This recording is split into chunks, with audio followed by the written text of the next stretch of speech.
Hi, I'm Megan, and welcome to Wordcrash, the game show where questionable plots compete for your vote to win a place in the Wordcrash Hall of Infamy.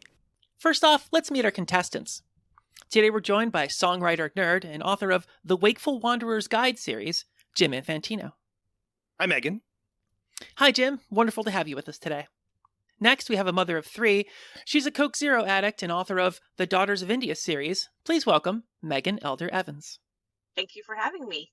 For our listeners at home, there could be some confusion because now we have two Megans, but Megan Elder Evans goes by Meg, and so that's what we'll use for her today. Well, nothing left to do but get to it. Let's play some Wordcrash.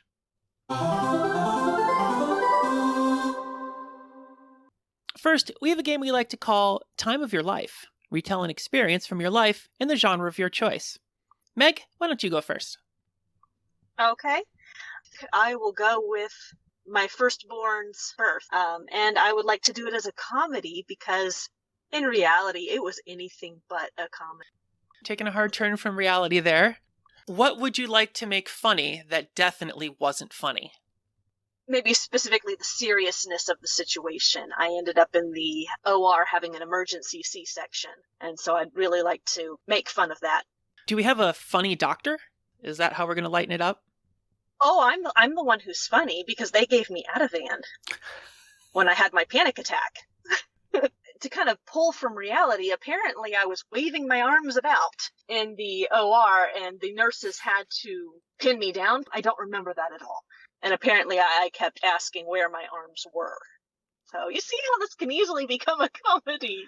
Absolutely. Instead of not being able to feel your arms, maybe they need to inject you with something wrong. Not exactly what they were supposed to be. There's some kind of mix-up, and they give you something, and maybe you think you're a chicken with the waving arms. Oh, yeah. Like, where are my arms, and why do I have feathers, right? Where are these feathers coming from? Jim, how do the doctors react to this? I can see the doctors knowing that you're on, you're kind of high, riffing on this a bit and maybe taking a kind of a Groucho Marx approach to the situation. Well, I'm not exactly sure what she said, but I love the way she said it. We have our main character in the OR thinking that they're a chicken, about to lay their first egg. That's the exciting part. How do we lead up to this? There was an absent doctor. My doctor really was absent for 2 days. I was in the hospital a total of 5. She was MIA for 2 days. The doctor who did my C-section, I didn't even know him. Maybe we need a plot line about where this doctor was. Jim, where could this doctor be traveling from? That's such a problem. Well, I'm imagining a kind of a comedic version of the opening scene from The Nick, if anybody has seen The Nick, where the doctor is emerging after a long night of debauchery in an opium den and finds a horse-covered carriage, pulls out his cell phone. He's like, I'll be right there. I want to piggyback off of what Jim's actually, not maybe quite going as dark as you did, but yeah, maybe my doctor did get into some stuff and somehow managed to bring it with her to the hospital. Somehow ends up, instead of me getting the Ativan, I'm getting whatever she was taking. Maybe she was dealing drugs to pay for medical school and she developed something. The anesthesiologist has to play a large part in this comedy. Swaps the drugs. Grabs the wrong thing. Mm-hmm. Yeah. It probably should be labeled the wrong thing. Let's make it labeled the wrong thing and not make the anesthesiologist an idiot. It was an honest mistake. It was labeled Ativan, but instead it's this drug. Can we make it a hallucinogen? Would that be funnier? Always. Like a psychedelic? That would definitely explain me thinking I'm a chicken. And flapping my wings. And now we need something heartwarming. Somebody who's doing the best they can. Well, my husband was doing the best he could at the time. What things go absolutely wrong for your husband during all this? Maybe I lift up and I peck him in the face at some point because I think I'm a chicken and I'm flapping my wings and nurses are holding me down and he's stroking my feathers telling me, honey, you're not a chicken. Honey, you're not a chicken. It's okay. You're having a baby. You're not laying an egg. And then I say, who are you? Get away from me. Cluck, cluck, cluck. And I lift up and I peck him in the face with my nose. The doctor, because she has this kind of open mind to hallucinogens and surgery and childbirth, tells your husband that you're in a different space, you're in a different world, and he needs to be there with you to relate to you directly. So they give him the drug. And then both of you are talking the same language, and things get completely bizarre and out of control. And meanwhile, the baby's born, or the C-section happens, but the comedy goes on. There's the whole screen that they put up, and I can just see the doctor going in with the scalpel and just flowers erupting from underneath it. Boom! Maybe fireworks, right? Feathers. Like someone ripping open a feather pillow. Just. What are all the soon-to-be grandparents like?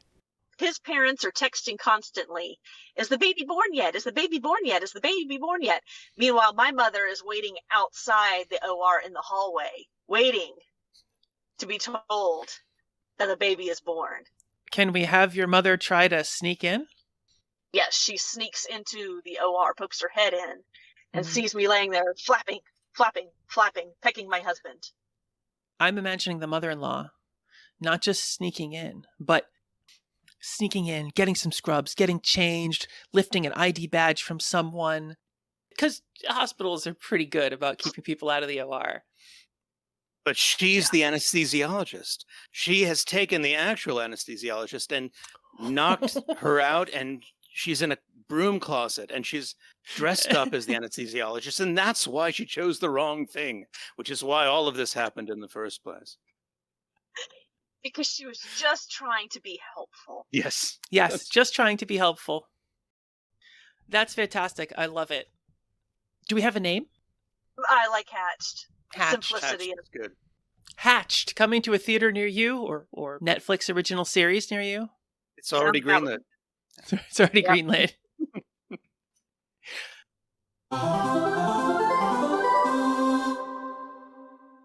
Jim, what time of your life have you brought to us today?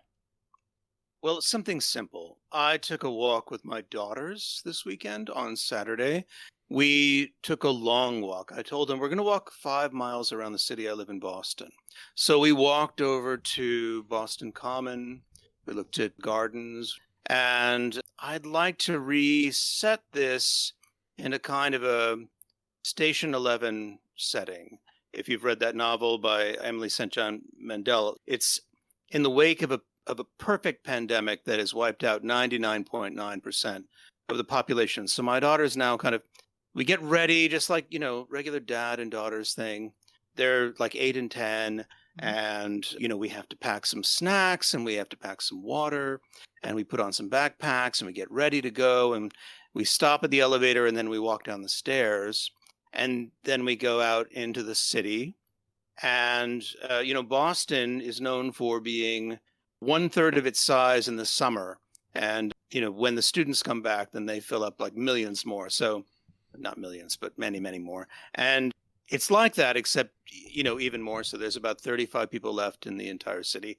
And we are walking through these empty streets, talking to each other, pointing to buildings like that one hasn't been cleared out yet. When are we going to do that one? Walking towards Boston Common, where I figured we would meet the gardener, who had decided to make it his life's work, even though he's like the last gardener within 100 miles, that he's going to continue to fix up these beautiful gardens and maintain the commons, and lives in the State House, which has this big golden dome. But what happens after that, I'm not sure. Let's start a little more with setting. What could you do in Boston anytime you wanted that would be fun if nobody else was around? I think it would be kind of fun and maybe a little sad. We would, for example, there's a merry-go-round by the frog pond that my girls both really love. But, with nobody around, there wouldn't be any fuel to run it. So maybe they would like sit on the horses, and I would try and push the thing around and not be able to. And that would be kind of a bummer. There's a lot of opportunities here for it to be a bummer. I guess I'd rather it wasn't. We could climb up onto a duck tour, a boat that drives these amphibious vehicles that drive around the streets and quack at nobody. I mean, there's kind of a bittersweet element to this. Yeah, it's not totally a feel-good movie. If we focus on the relationship between dad and their daughters, and him trying to make it as fun for them as possible in this clearly post-apocalyptic world. There could be a great scooter scene. And there are also lots of public bikes that you can pick up and ride around. There are a lot of opportunities for scenes, but what's the plot? It just seems to be grinding down to something awful.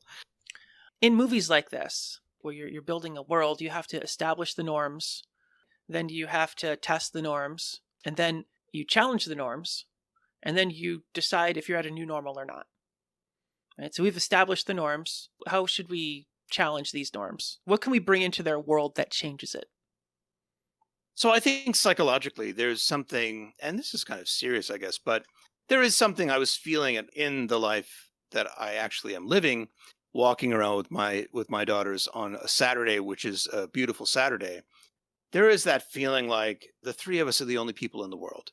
So that's kind of what brought on the idea, is take that to the extreme. What challenges that is when you run into other people and you don't know if you can trust them, or, all right, so this gardener seems to be doing good things. He's keeping up the horticulture around Boston, but somehow in his whatever time he's got, is he going to come after my canned food and going to threaten my kids? And suddenly, when there's only a few people left, it's hard to know when you meet somebody new, whether you can actually trust them, especially if you built a whole routine around just being alone.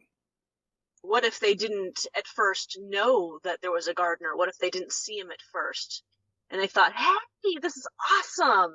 It's this beautiful garden that hasn't been overgrown yet. Nobody's around. Let's just help ourselves. And they start picking flowers and picking fruit off of trees. And then this gardener, who's a bit of a hermit at this point and likes being just him, doesn't want anybody else around, comes out and starts screaming at them. What are you doing? That's my fruit.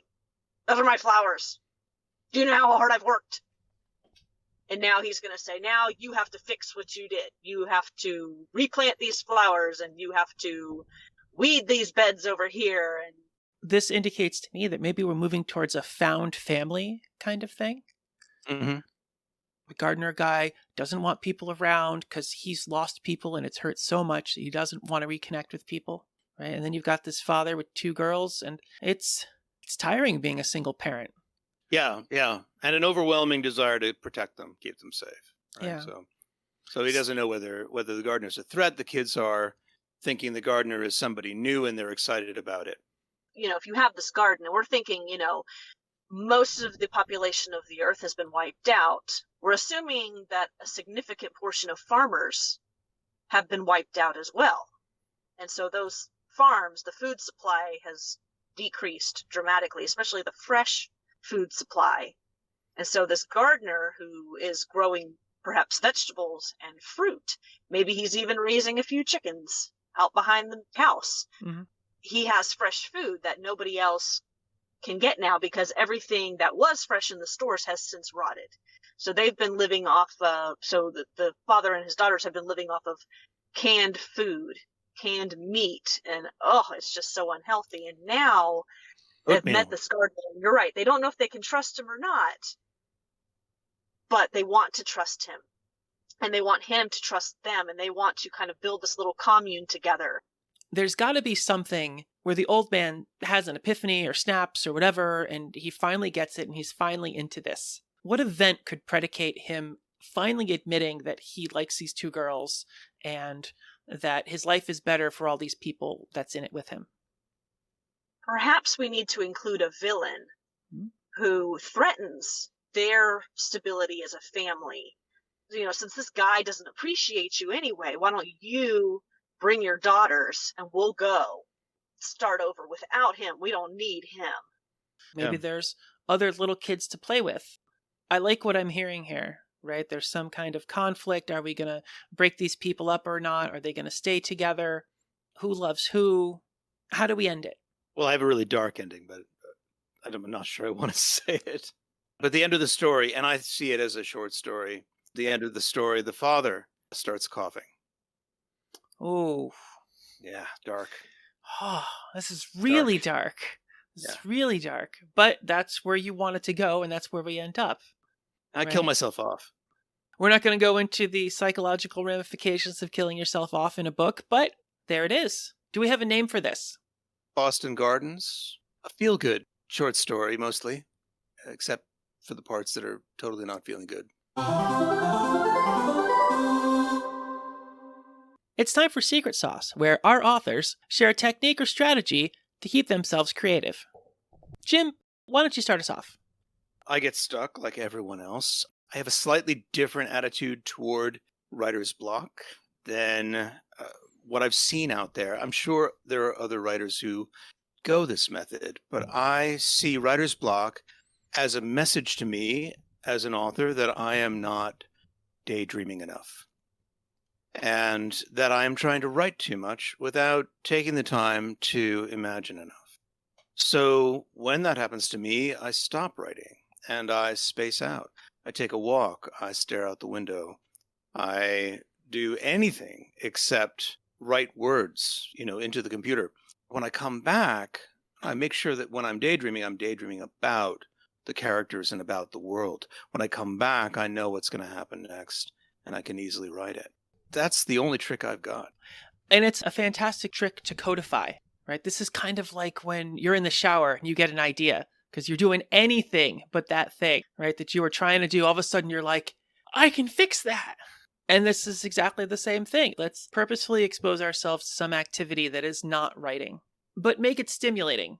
And purposeful. I think purposeful is incredibly important, because what happens otherwise is you think you're not doing the work, but you are doing the work. You're doing the work by imagining rather than grinding out.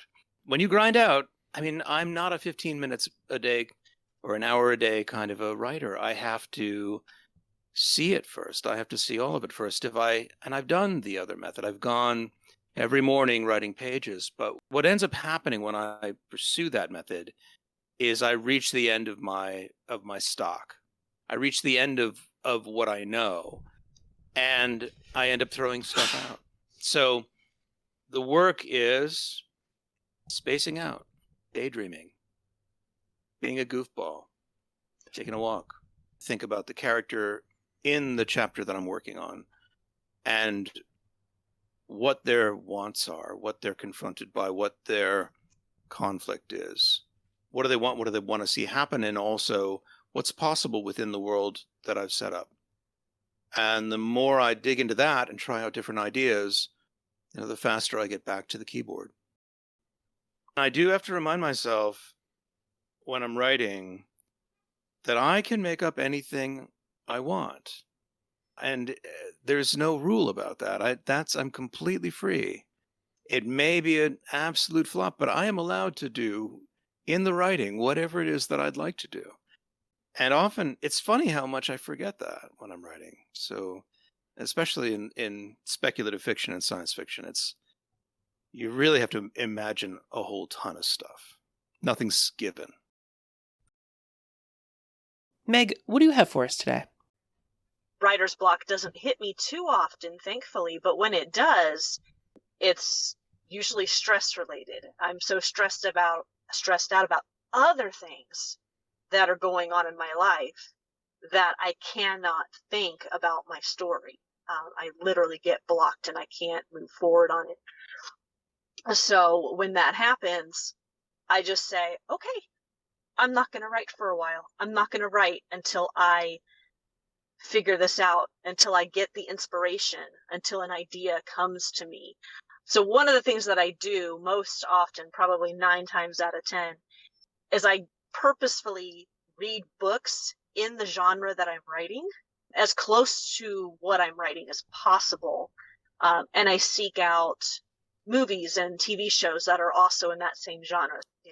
And I watch and I read as much as I can until something sparks, and usually just kind of wait until the stress abates. If I'm stressed out beyond belief, I'm not going to write. I'm not going to think of anything creative. And that happened to me actually when I was pregnant with my 3rd child. At 20 weeks, I got her diagnosis. She was diagnosed with bilateral clubfoot. And while it is a fixable condition and she has beautiful feet now, it ruined me for writing for the rest of my pregnancy. I didn't start writing again until maybe about 2 months after she was born. So that was a solid, I don't know, It was months that I didn't write, which really sucked because I was in the middle of writing my trilogy at the time. So I literally didn't touch my trilogy for months while that was happening. And I just, like I said, I just read in my genre as much as I could get, and I watched as much as my genre, kind of letting my brain relax and dealing with what I was dealing with in my life, knowing that inspiration would eventually strike again. Grab your soap and a scrubber. It's time for Squeaky Clean. Reboot a gritty book or movie to remove the grit. Meg, why don't you go first? Okay. I think I will reboot Crimson Peak. I usually don't watch gritty movies, but I did watch this one recently, and so it's fresh in my mind. For those at home who are not familiar with this movie, could you just sum up the plot real quick? Yes, there is an heiress in New York who is destined to be a spinster. And there is a basically impoverished baronet who has this estate in England, and he has this mine that is in financial ruin, and he needs money. And so he meets this heiress and decides, yes, she's the one for me. Her daddy's money is the one for me. And it is a horror film. So there is lots of death and lots of ghosts. And there is this weird incestuous thing going on between the baronet and his sister, which comes out later in the film. And of course, spoiler alert, the brother and his sister both die at the end because they are both monsters who have done monstrous things. You find out throughout the course of the movie that this heiress is not the first one he has married for her money. He has married, I think, 3 or 4 other women. And after he has gotten their money, his sister has promptly killed them off. Ah, okay. So, This is definitely gritty, right? This is definitely dark. How are we going to reboot this? Meg, tell us. Did you have a particular genre of squeaky clean happiness that you would like to apply to this story? of course. Now, I write historical romance, and this movie takes place in the 1800s. So this is right up my alley. We'll just turn it into a historical romance and take out all the grit. Edith is a American heiress and spinster. Sir Thomas Sharp is a baronet with no money. They fall in love, and Sir Thomas Sharp asks Edith's father if he can marry her. The father says, no, because you're basically poor. What dirty work does Lucille do to help him get money? I immediately go, of course, to drugs, but not that I'm a big drug user, but for some reason that's the plot device of choice for me right now. But there are other interesting ways to make quick money. It may be that she's into drinking celery juice, but not just any celery juice. It has to be Himalayan celery that is very hard to find. There was no end of scamming going on, drinking. I mean, people were drinking radium water. There were lots of potions to make you thin and fit and pale. Everybody wanted to look pale. Maybe there's like a new scheme to fit into your dress without all of the tugging and pulling by drinking a specialized vinegar that only she sells. I mean, perhaps she's what were they called? The people who went traveling around hawking these potions. Snake oil salesman. Yes, that's right. Yes. Yeah. I think to make this less gritty, Thomas has to not know that it's fake. Thomas has to believe his sister really knows these things and does these things.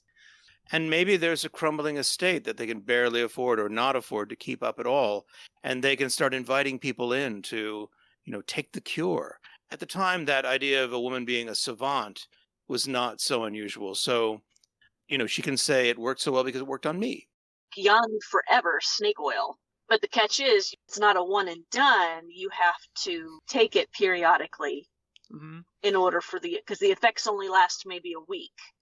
Maybe instead of Thomas Sharp marrying these other women, maybe he just romances them and they keep buying this snake oil until they figure out that this is just snake oil. This is not really making me any younger because look, I have a new wrinkle. They're like, oh, okay, you've been lying to me. I'm going home. Goodbye. But he really doesn't want to do that, right? He wants to marry Edith, but his sister's kind of got a hold of him. Is this where we're going with this now? It's her idea. It's her stuff. She's getting it going. He wants to tell Edith the truth. He wants to say, I love you, but, the snake oil that you're paying all this money to us for isn't real. But every time he tries to tell her, sister shows up conveniently and says, oh, look, it's time for more snake oil. Or look, I've got a new flavor of snake oil. Why don't you try it out? Or she finds some reason to pull him away from her so that he cannot spill the beans and ruin them financially. Okay, so how do we resolve this now? I think we've got a lot of story here. We got to bring it all together and end it. And I suggest a turn.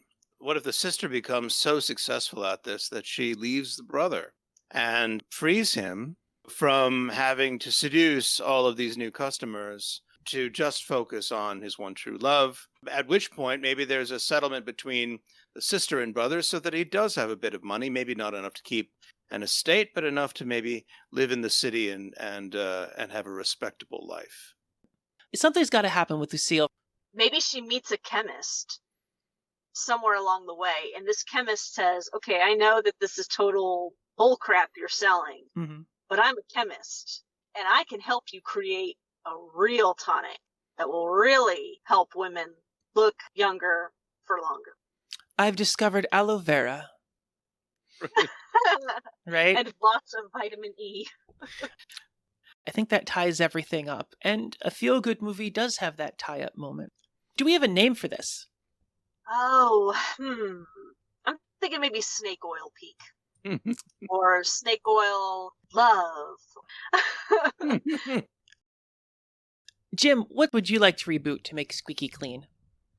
Well, I was really thinking of a particular movie that I found maybe the grittiest movie I've ever seen. It was Children of Men. So in my Squeaky Clean version of it, the world is rocked by a sudden change. Could be caused by aliens descending and changing DNA all over the planet. Women find that they can't conceive anymore. So that's like Children of Men, the movie. Men find that they can. Gradually, childbearing moves from women to men. So we follow a couple who have been trying to have a kid for the longest time and have failed. And then this kind of global event takes place, and suddenly he gets pregnant. They need to work out their feelings about this. She actually was really kind of counting on, having the child, and finding out that he's going to have it makes her angry. Other women around the world feel incredibly liberated. And a lot of men have a hard time with their traditional roles. Men find themselves opting out of pro football. Because they're pregnant. Want to get pregnant, and there's just no time.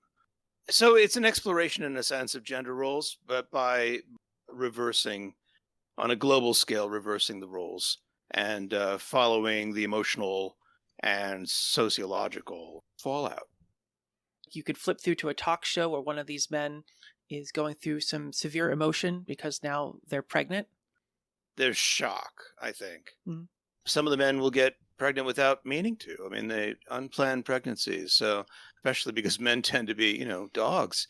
But I think on the other side, I mean, for some women, it might be that part of their whole plan was to have a kid and to be the one who had the kid. And then there'd be a whole other group of women who are just going to point and laugh. Ha ha ha ha ha ha. Right? Especially with the unplanned pregnancies. And now you have to worry about these things. And it's a much bigger thing for a woman to decide to have sex. It could change her whole life. And the guy is just kind of like, I could go away. It's no big deal.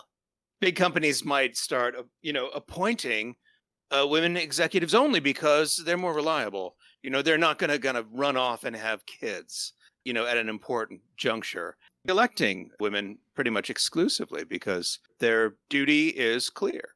So that's all macro level. What's the micro level? What story do we tell? Meg, what kind of family would you put together that would have a challenge with this change? I think for one, we might have the man's mother. So now the soon-to-be grandmother kind of not maybe so much laughing at him, but just when he complains about morning sickness, and he complains about being tired all the time, she can say, yeah, well, now you feel exactly what you did to me all those years ago. You gave me morning sickness night and day. You made me sleep 18 hours a day. So you've got, the mother kind of, sympathizing with him, but at the same time saying, this is the reality, sweet cheeks. Get used to it. But I can't drink. This is so much worse than being hungover. Right. And maybe, I know that you said the wife is angry. Maybe she's angry at first, but then she realizes, wait a minute, I can still drink. I can still go out and party and not worry about, is this beer going to give my kid Down syndrome or fetal alcohol syndrome or anything else? And she doesn't have to go to all the ultrasound appointments, and she doesn't have to get the blood drawn frequently throughout her pregnancy. She doesn't have to do the awful glucose test that makes her throw up, and then she has to come back a few weeks later and do it all over again because she avoided the first test by throwing up. He now has to go through all that. So so now she's kind of happy. She's kind of happy, like, wait a minute, because she talks to her girlfriends who have had babies. Have already had babies before this change. And they're telling her, oh, honey, you're not missing anything. Trust me, you're not missing anything. Be glad he's the one having the baby. Kind of gets to sit back and relax, hold his hair back while he's in the toilet. I think it might be interesting if he's one of the only men in his friend group, not only that's pregnant, but's having a hard time with it. Because we all know the story about the woman who's like, I was so happy when I was pregnant. It's like, yeah, that's a great story. Either you're lying or I hate you. It'd be great if he had a friend somewhere who was going through a pregnancy that's just like, I'm just so happy. This is so great. We can't go drinking. This is so much better than drinking. A support group filled with men that are dealing with the fact that they're pregnant for the first time. And meanwhile, their wives are all at bars. If they have wives. So then, yeah, there's even more complication. I would like to see the Lamaze class. For these men. That would be an interesting scene. The classic breathing exercise. Yep. But even the instructor's not entirely sure how this is going to work. I don't know if this is going to work for you or not, but let's go ahead and do it anyway. I'm getting a Twins vibe from this. No, not Twins. I'm sorry. The other Arnold Schwarzenegger movie, Junior. That was the name of the movie.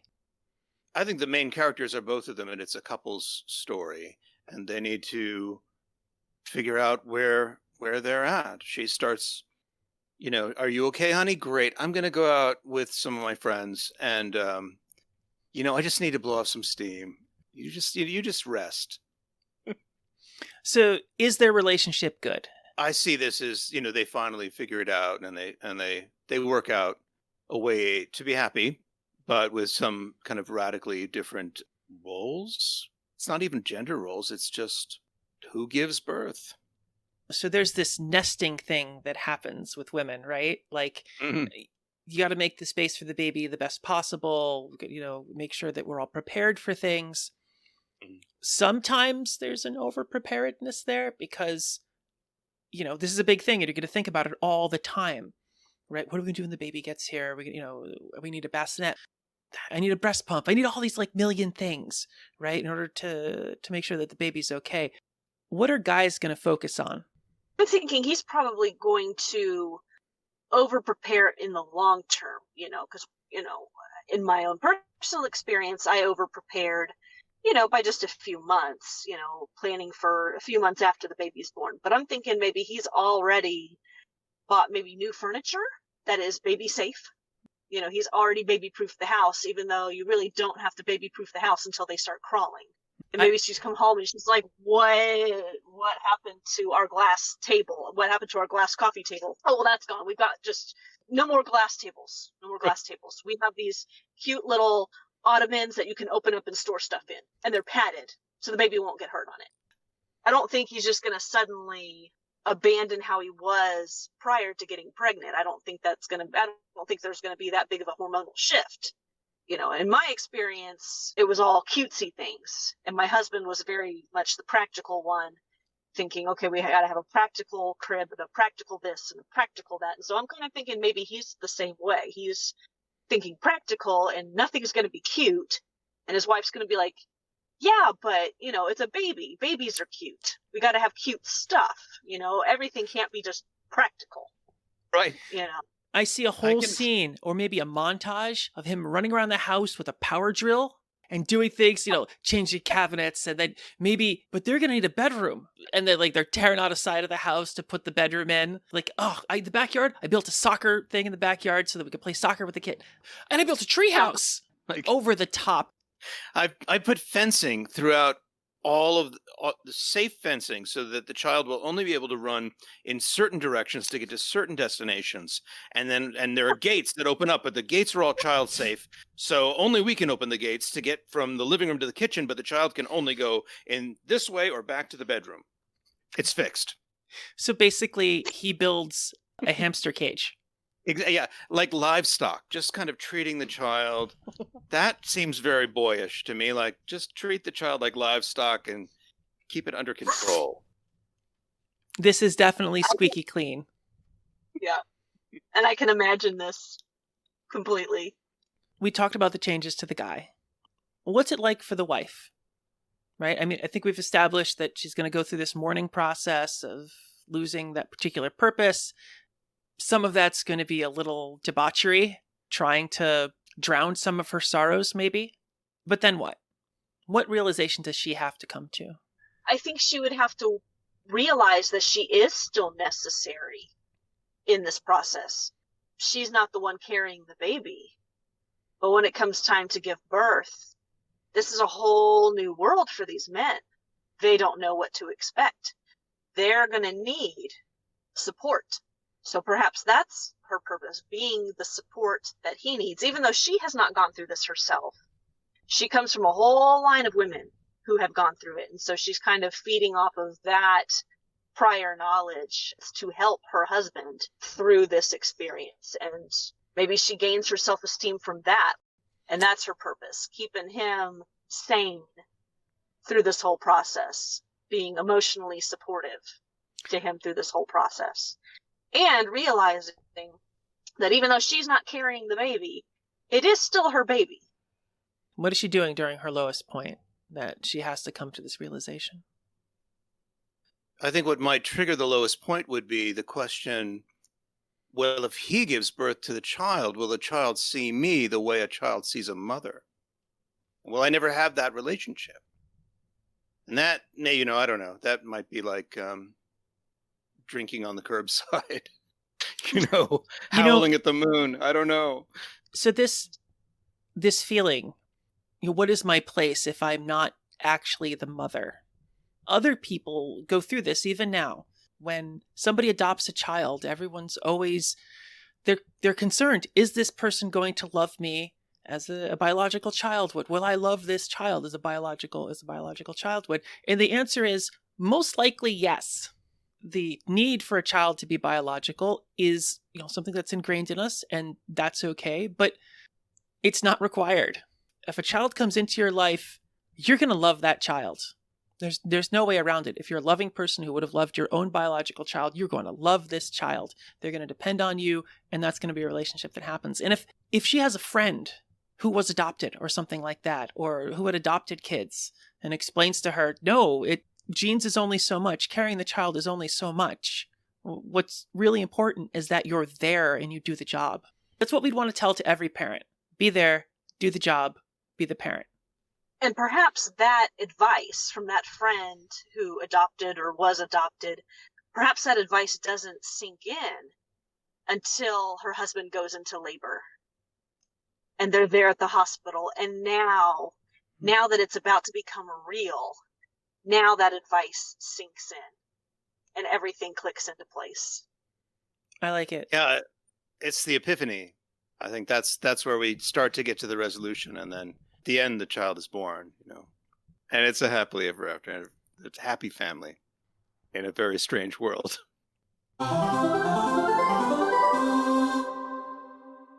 Before we go, it's time to give our authors a chance to talk about what's new and exciting in their lives. Meg, why don't you go first? All right. Well, I am gearing up to release my very first trilogy. Starting in January, I'm releasing book 1, titled Daughter of Madras. The series name is The Daughters of India. Book 1 starts with Adhira and her love interest Benedict. It is a historical romance, takes place in India in 1764 when colonization was really just starting to take hold. You had the East India Company in power in certain parts of India. I like to think of it as your typical historical romance meets Pirates of the Caribbean. Adhira Yadhavar will do anything to save her family, even if it means accepting help from her enemy, Benedict, who is an East India Company lieutenant. I think you're the first historical fiction writer that we've had on the show, so congratulations. Thank you. And when is this coming out? January of next year. I want to say it's January 12th. Yeah, it's already up for pre-order. So, if you want to get your ebook. Book 2 will come out next year as well, maybe a few months later. Wow, 2 books. So let me get this straight. You've written all 3 books and you're just publishing them one after another? Wow. Yeah, they are already written. I decided I was going to get it done before I published because I didn't want to run out of juice. I didn't want to write book 1 and 2 and then never write book 3 because I ran out of energy to write it. So I decided if I'm going to do a trilogy, I'm going to get it done first. Then I'll release it. I'll get them all done. And if people want to find you on the internet, where can they go? I am on Instagram. I am at Megan Elder Evans. There I have a link to my link tree. Twitter, Facebook, Instagram, Amazon, my official website. It's all there in my link tree. Congratulations. And if you could tell everyone again the name of your book. Daughter of Madras. Fantastic. Daughter of Madras. Pre-order on Amazon. Thank you so much, Megan. Thank you. Jim, what is new and exciting in your life? I have finished book 1 and 2, and I'm working on book 3. The series is called The Wakeful Wanderer's Guide series, and it takes place, say, 80, 90 years from now in a climate-changed New England. It focuses on a traveling historian named Mardo, a runaway aristocrat bookworm named Helen. There are 2 factions in the world. There's the interconnected and the traditionalist factions, and they live close to each other but are in constant conflict. The interconnected have upgraded themselves technologically so that they communicate wordlessly. It's as if you kind of took your iPhone and stuck it in your head.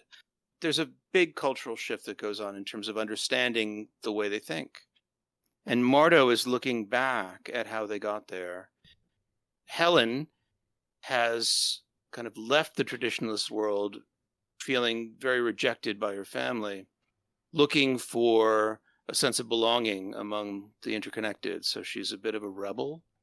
A guy named Barnabas, who's sort of the head of a town called New Atlantic, which is launching an attack on the interconnected because he wants the use of their technology for growing food and position himself as a baron. The first book is about how that conflict plays out. And so the first book is called The Wakeful Wanderer's Guide to New England and Beyond. And the second book is called The Wakeful Wanderer's Guide to Disillusionment. And you can find them at wakefulwanderer.com. If you want to find out more about the other things that I'm working on, go to jiminfantino.com. So which pitch deserves a place in the Wordcrash Hall of Infamy? Was it Snake Oil Love or The Literal Children of Men? You tell us. Tweet at Wordcrash Games to vote for your favorite story of the night. If you're listening on YouTube, remember to like and subscribe, and get in those comments to tell us how you would tackle our questions today. Everything we talked about is in the links below. Thank you for listening. I'm Megan, and this has been Wordcrash, reminding you to always get creative.